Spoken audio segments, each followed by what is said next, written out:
The All India Congress Committee has announced the list of candidates for the upcoming Lok Sabha elections. Among the expected and unexpected names, one candidate stands out: Mansoor Ali Khan for Bengaluru Central. He is the son of former Union Minister Rahman Khan and is against BJP's PC Mohan. He has consistently held key positions in the Congress party, including AICC Secretary in charge of Telangana, and steered the party to victory in 2023.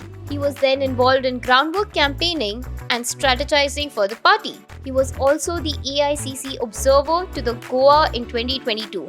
Additionally, he is also the treasurer of Educational and Charitable Trust in Bengaluru, which oversees 10 schools. He is also one of the members of the Board of Management of the prestigious Delhi Public School.